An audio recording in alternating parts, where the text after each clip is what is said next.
¿Qué tal? En esta ocasión vamos a ver un video muy interesante donde vamos a explorar 4 herramientas para mejorar los resultados de tu negocio. No importa si eres el dueño de la empresa o la persona responsable de dar los resultados. La información que vamos a ver en esta ocasión va a ser de mucho interés para ti. Antes de comenzar a ver las herramientas, quiero que veas esta imagen y que te imagines en una situación similar. Y no me refiero a estar flotando en un colchón en el mar, sino a las circunstancias de que alguna vez nos hemos sentido solos cuando nos tenemos que enfrentar a problemas muy grandes. Esto puede aplicar también de forma personal, aunque vamos a tratar de llevarlo a un ambiente de resultados de negocio, de la empresa. A veces estamos solos, tenemos un gran reto por delante y no nos queda más que echarle todas las ganas para que estos resultados que estamos esperando se den. Pero a veces no sucede así, y es que tenemos que ver un poco de la realidad. Vamos a ver un poco de estadística. En España, cerca del 80% de las empresas quiebran en los primeros 5 años. En México tenemos dos análisis. Uno nos dice que el 75% cierran después de 2 años en el mercado y el otro que el 90% cierran a los 5 años. Al final de cuentas es un número muy grande. En Estados Unidos estamos hablando de que el 30% de las empresas no llegan al tercer año de operación y en Argentina un 97% cierran. Solamente el 3% llegan al quinto año de vida. Estos números son impresionantes. Es un reto muy grande el que tienen todas las empresas que están actualmente en operaciones, no importa si tienen 1, 2, 3 años, inclusive aquellas que ya pasaron de los 5 años, es un reto increíble mantenerse vivas. ¿Qué es lo que sucede? Muchas veces nosotros podemos ver que dentro de las problemáticas que hay en las organizaciones, estas se deben a fuentes externas y fuentes internas. Y esto ocurre en prácticamente todos los sistemas. Hay afectaciones que ocurren desde el interior de la empresa y hay afectaciones que están por fuera. Y estas afectaciones son las que provocan en mayor o menor medida que las empresas cierren. Pero vamos a ver precisamente con qué tanta frecuencia o en qué medida es que estas fuentes afectan al cumplimiento de los objetivos en las organizaciones. Si estamos hablando de las fuentes externas, pues actualmente lo que es la globalización, y es algo que ya viene ocurriendo desde hace bastantes años, pues definitivamente afecta a las empresas. Que si el tipo de cambio, que si los mercados se están uniendo, se están separando, que ya surge una nueva organización que trata de agrupar a cierta cantidad de países para obtener mayores beneficios, etc. Y por otro lado, tenemos lo que siempre ocurre con respecto a los líderes que se supone que tratan de llevar a los países a un mejor desarrollo económico. Estos tres personajes, si no los conoces, los revisamos rápidamente. El primero es uno de los posibles candidatos a la Casa Blanca de Estados Unidos para este siguiente periodo, Donald Trump, que tiene una cuestión de cierto malestar hacia los latinos y especialmente hacia los mexicanos. Definitivamente, si tú tienes o estás en una empresa en México, te tiene que preocupar qué es lo que va a hacer este señor si es que llega a la presidencia, cuáles van a ser las políticas que van a implementar. El del medio es el líder de Corea del Norte, que independientemente si estás de acuerdo o no con su manera de pensar, pues da cierta tensión a nivel global el hecho de que a través de sus amenazas o de su forma de pensar, muchas personas creen que puede conducir a enfrentamientos bélicos y que eso va a afectar la economía. Y en el caso específico de México, pues tenemos nuestro actual presidente, en este video que lo estamos haciendo en el 2016, y que la gran mayoría de los mexicanos no están de acuerdo en la manera en cómo está conduciendo el país. Son elementos externos que pueden afectar el desarrollo de las empresas. Una decisión buena o mala de estas personas puede crear un ambiente económico para que las empresas salgan adelante o muchas cierren. Pero independientemente de las decisiones que ellos tomen, si estamos hablando de condiciones generales, pese a que estén o no estén, hay algunas empresas que sobreviven y otras no. Es por eso que nosotros creemos que más allá de las fuentes externas, en lo que nos tenemos que enfocar es en las fuentes internas. Y tiene que ver también con lo que sí podemos controlar en las empresas. Las externas no podemos hacer nada. A lo mejor podemos emitir nuestro voto, podemos poner nuestra opinión en Twitter o en Facebook, pero no puede ir más allá, podemos hacer una marcha. Pero en las internas sí podemos trabajar. Las fuentes internas que originan el fracaso en las empresas tienen que ver con problemas para producir y operar, para realizar un control de todo lo que la empresa necesita para realizar esa operación problemas para planear y problemas de gestión. Y aquí tenemos varios ejemplos, que tiene que ver por la falta de capacidad técnica, fraudes, no existen indicadores de desempeño, hay una pobre cultura empresarial, etcétera, etcétera. En estos 4 elementos es donde la mayoría de las problemáticas se dan dentro de las organizaciones. Aquí estamos pasando por alto, porque lo estamos viendo como algo obvio, la problemática o el reto que tienen o tenemos todas las empresas para vender. Pero como esto es algo que todas las empresas necesitamos hacer para subsistir, los otros 4 o estas otras 4 categorías las estamos marcando como muy críticas para el día a día. Una vez que ya conseguiste la venta, ¿qué es lo que tienes que hacer para que tu empresa se mantenga en el mercado? Ante estas problemáticas es que estamos planteando estas 4 herramientas que siguen como indispensables. Por supuesto que no son las únicas y no estamos tratando de encontrar el hilo negro, pero a través de nuestras experiencias o nuestra experiencia en todos estos años, hemos visto que la utilización sistemática de estas herramientas te pueden ayudar a ganar más control y minimizar los efectos de todas las problemáticas internas que puedes tener en tu organización. Vamos a ver la primera de ellas, el cuadro de control.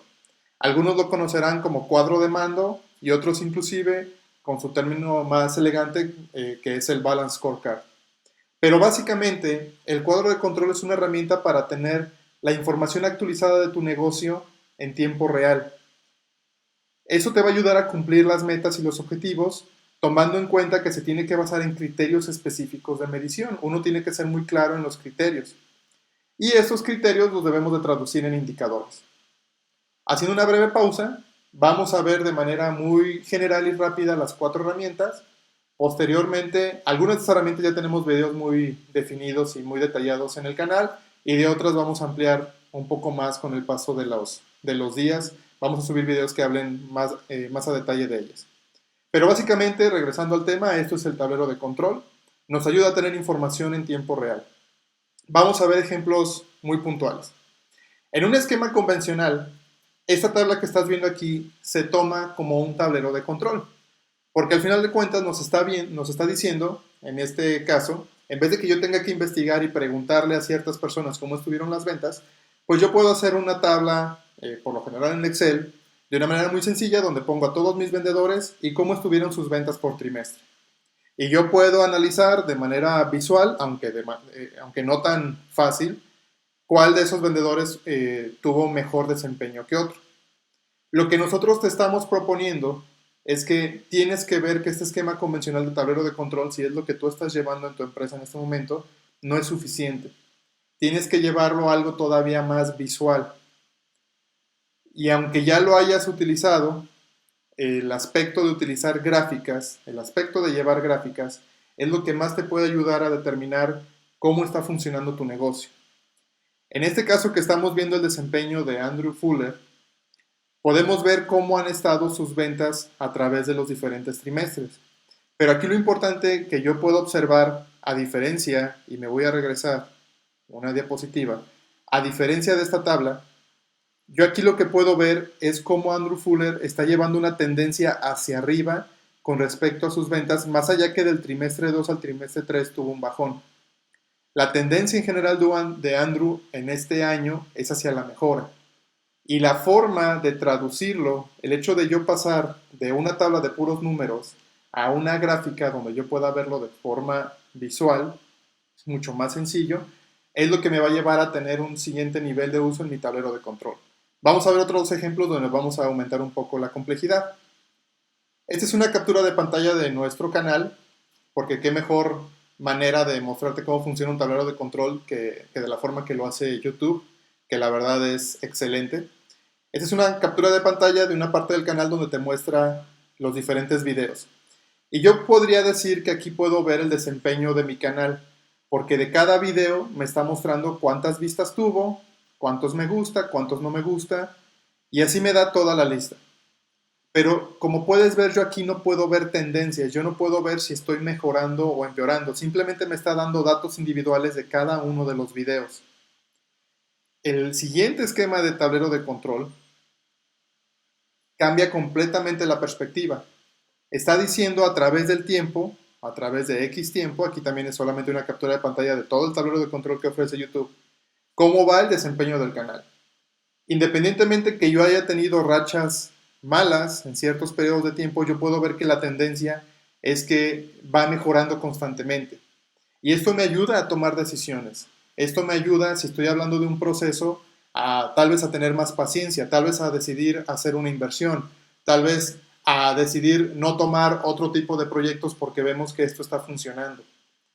Quiero que cheques la diferencia nuevamente entre tener simplemente datos duros, que no tienen una relación directa entre ellos, a agrupar los datos de forma que tú puedas ver tendencias y con estas tendencias tú puedas tomar decisiones. Otro ejemplo. Esta es una tabla real de un sistema que hicimos a la medida para un cliente, donde lo que se puede ver aquí es información con respecto a compras. Si no conoces el sistema, es muy difícil que esta tabla, que se puede considerar un tablero de control, te dé información. Yo básicamente te puedo decir aquí que esta primera columna son las órdenes de trabajo, aquí están las fechas en las que se hicieron y la fecha compromiso, cuánto dinero es necesario fondear por parte de tesorería a compras para que se pueda completar esa orden, tanto en refacciones como en servicios que se tienen que hacer, y cuántas refacciones, por eso está la R aquí, cuántas refacciones del total que tiene esta orden ya están surtidas. Por ejemplo, en este caso la orden 18 están surtidas 48 de 56.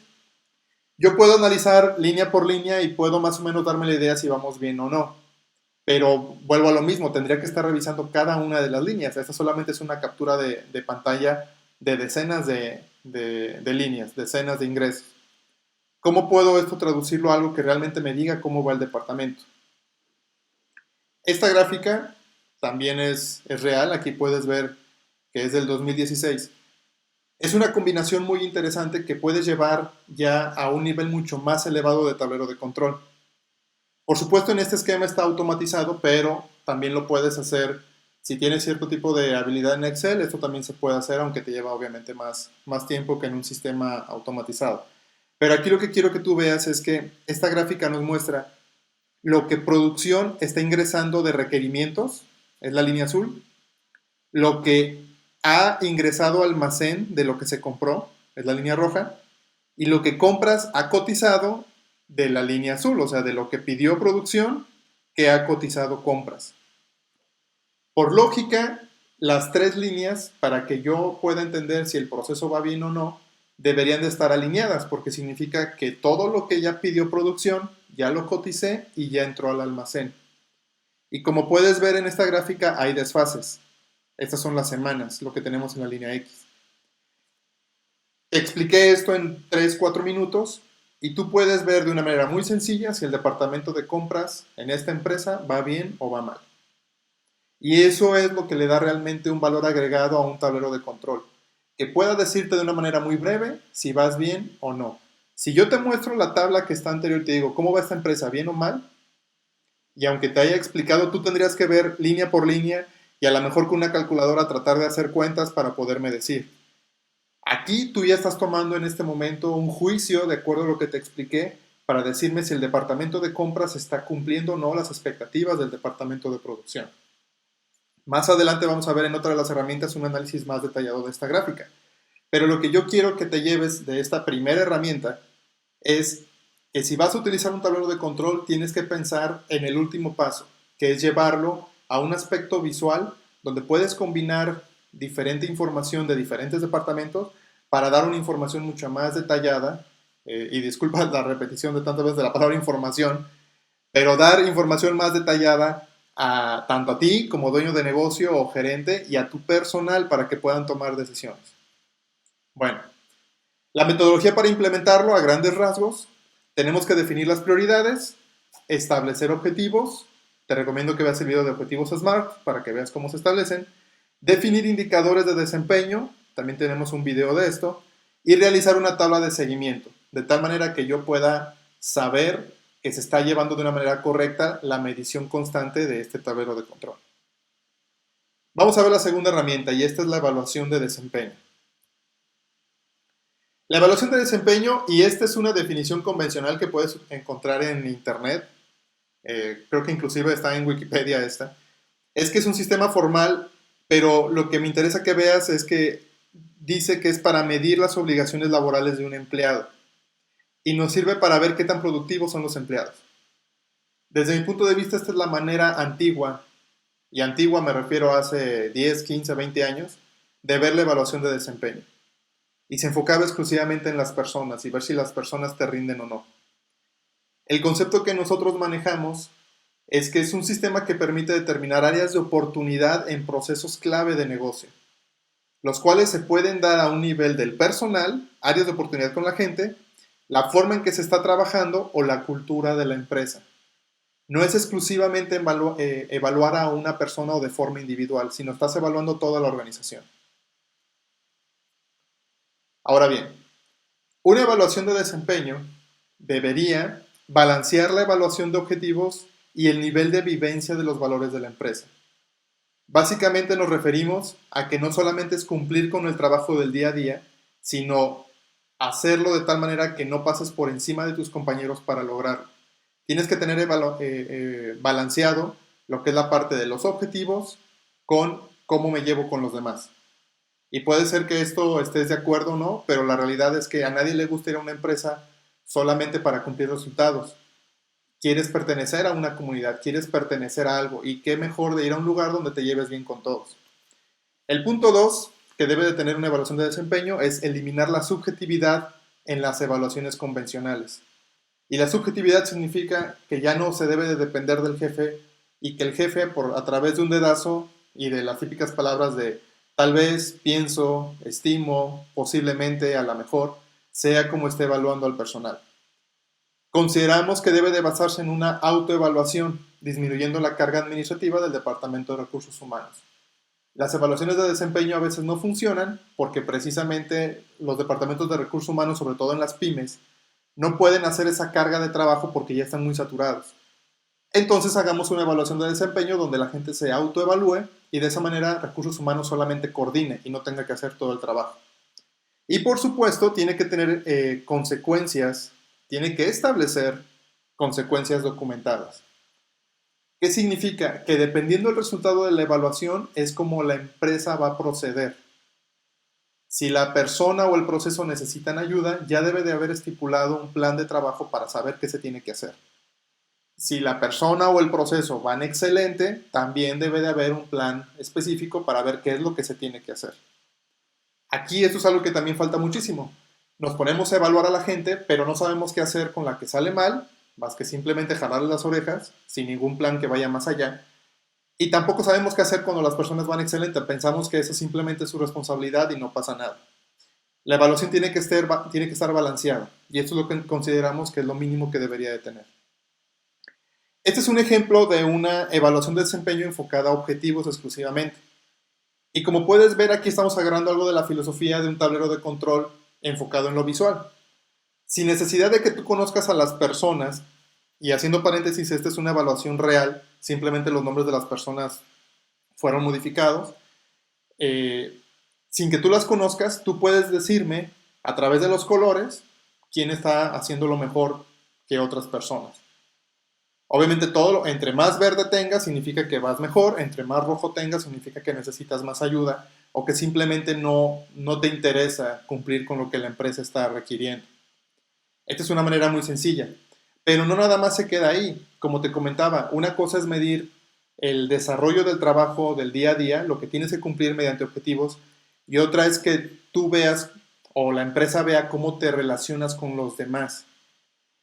Y en este caso nosotros utilizamos una evaluación de 360 grados, donde a una persona en específico, y nuevamente esta es una evaluación real, Juan es un jefe de compras que evaluaron 13 de sus compañeros, pero no nada más compañeros directos, obviamente lo evaluaron sus jefes, subordinados, compañeros del mismo nivel, proveedores, al ser jefe de compras, proveedores, gente de tesorería y gente de almacén. Ellos evaluaron a Juan con respecto a cómo vive los valores de la empresa. Si yo me regreso a la tabla de objetivos, tú puedes ver que Juan tiene un promedio de 89.83%, aquí está en tercer lugar. Le ha ido excelente con sus objetivos, está cumpliendo con los objetivos. Pero mira qué es lo que pasa con su evaluación con respecto a los valores. Sacó una calificación promedio de 56, ahí hay un pequeño error, arriba dice 58, pero es 56 la calificación promedio, 56 sobre 100, y esto me indica que aunque Juan cumple con sus objetivos, no lo está haciendo de una manera armónica con el resto del personal. Y uno podría decir, bueno, es que a lo mejor es muy estricto con sus compañeros, pero también con los de almacén, con sus subordinados, con sus jefes, con los proveedores. O sea, no puede ser que con todos seas estricto o con algunos sí, con algunos no. Cada una de las esferas que están aquí representan una evaluación individual de una de las personas que evaluaron a Juan, y la calificación que está ahí es con base de 0 a 100 y tal cual es el número que sacó. Los colores representan la calificación.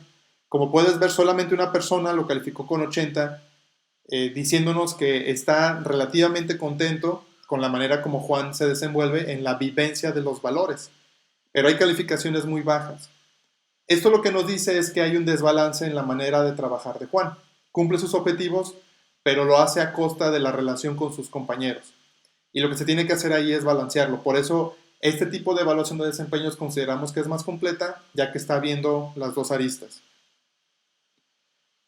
Una metodología muy sencilla, pero tenemos toda una serie de videos en el canal donde puedes analizarlos para ver cómo aplicamos esta metodología.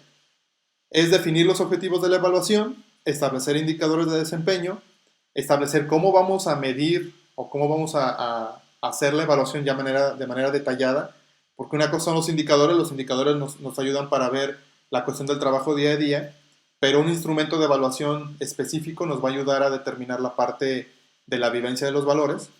Tenemos que ejecutar las evaluaciones de manera justa y transparente, sobre todo la parte de transparencia, y tiene que haber seguimiento. Esta es la forma básica de cómo se puede tomar. Y esta herramienta es fundamental si quieres llevar sobre todo un ambiente de justicia en tu organización. La tercera herramienta, auditorías internas.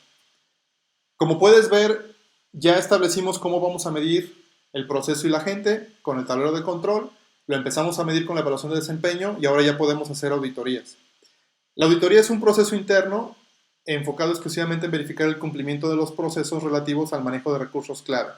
Y algo importante, si tú estás en una empresa con un sistema de gestión de calidad, para nada estamos hablando de una auditoría de un sistema de gestión de calidad. Estamos hablando de una auditoría a fondo.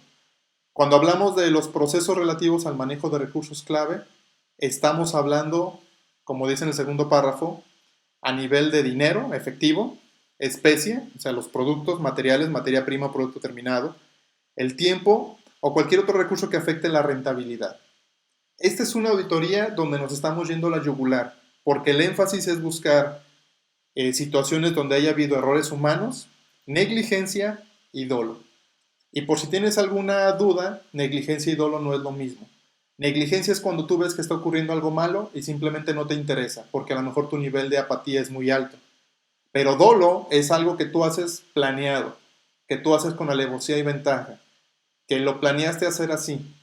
Básicamente lo que aquí estamos hablando es que si hay una fuga de recursos, llámese dinero o tiempo, lo que tenemos que ver es qué fue lo que pasó, si está ocurriendo por un error humano, porque simplemente no le hacen caso a lo que deben de hacer, lo dejan pasar por alto, o si lo están haciendo adrede para aprovecharse de eso y obtener beneficio para ellos mismos. Y estamos hablando obviamente de los empleados.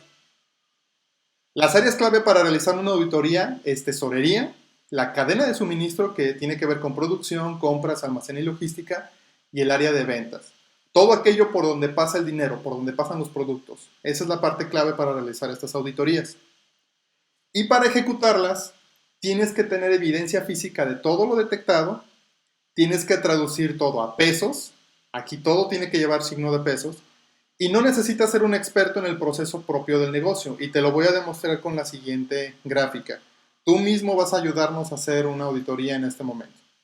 Habíamos visto en esta gráfica que para que dijéramos que estaba funcionando el departamento de compras adecuadamente, las tres líneas deberían de estar alineadas, ya que esto indicaba que nuestro departamento de producción, representado por la línea azul, estaba recibiendo las cotizaciones de compras, representado en verde, y esas piezas estaban ingresando al almacén, representadas por la línea roja. Si yo te menciono que las tres líneas deben de estar pegadas, tú, sin tener experiencia previa en esta empresa o en el proceso, fácilmente me puedes decir dónde es donde debería yo de auditar. Si yo fuera un auditor que estoy buscando fugas de tiempo, de dinero, de mercancía, tú me podrías decir dónde auditar. Y si me dijiste que en la semana 4, en la semana 9 y 10, estás en lo correcto. Estos son los desfases más grandes. ¿Cómo es posible que yo aquí pedí casi 600 piezas y solamente llegaron al almacén menos de 400? ¿Qué pasó con las otras 200 piezas? Yo podría pensar que se fueron o se prorratearon en las siguientes semanas, pero si en cada semana hay faltantes, entonces ¿dónde están todas esas piezas? Ahora, si tú tienes un poco más de perspicacia y me dijiste la semana 13, también estás en lo cierto. Porque si estamos hablando que estas son semanas de trabajo, no sábados y domingos, sino toda la semana, pues ¿cómo es posible que en la semana 13 no se pidió nada de producción, no se cotizó absolutamente nada y no entró nada al almacén? Conociendo un poco más del proceso, te puedo decir que esta es una empresa que trabaja prácticamente los 365 días del año.